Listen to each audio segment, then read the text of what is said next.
là nó có hai tiền. Bây giờ nhớ họ có lưu chỉ một cô lại nó. Giờ bây giờ hai tiền, cô chỉ vậy thì mình sẽ có con. Họ chạy tiền, cô tôi chỉ ta luôn. Cô trở lại đa cũng một học luôn. Học mong một học đi. Cô như chỉ luôn, bây giờ năm. Bây giờ chỉ luôn, họ chỉ khía cho cô. Ê yo che cô anh hay nhớ cho linh ngô. Cô là nhớ cho lúc cô mà liều. Cô yi bao tiền, cô yi ít thứ này chỉ đâu cô. Nếu tôi chỉ mong khi đã chỉ nhớ cho tiền nó đâu cô. Chỉ xa lưu khía cho cô chỉ tôi xía cho cô. Cô yi bao tiền, cô có một thêm. Cho hai tiền mấy nữa. Cô mua lại chê, cô ý xía. Muốn thiệt tôi này có lưu tiếc con cho đồng. Cô yi bao tiền, cô cho thác cô nhớ cho tiền nó. Hồi trên kia cô yi chỉ lưu. Từ lúc bây giờ hai tiền, cô tới chỉ biết con. Bây giờ hai tiền, cô tới chỉ biết con.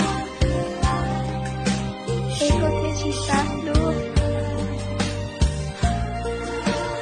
Tới chỉ cô chỉ tôi xía cho cô.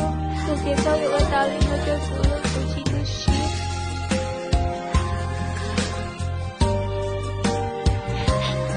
Bây giờ mua lại mà nhớ con nữa.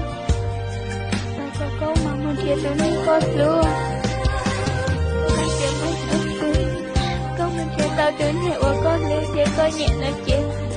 Có chỉ thâu ở đó nếu tôi xía dạ thì khâu ở đó cô.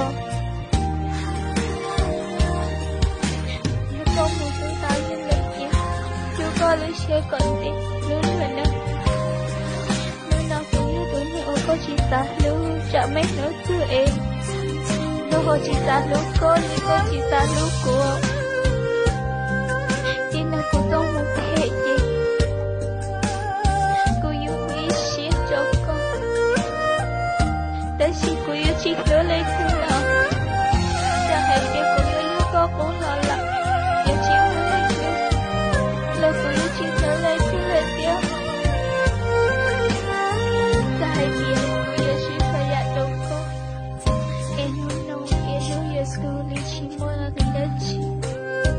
Là cô chỉ tôi xuyên. Thảo có mỗi có lưu ní cỡ rồi rồi. Cô mà lại quay xuyên tôi lưu. Cô yi bao tiền, cô giúp một thế.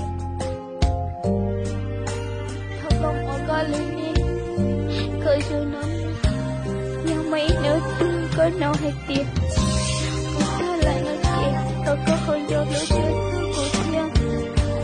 Thì hai tiền cô chỉ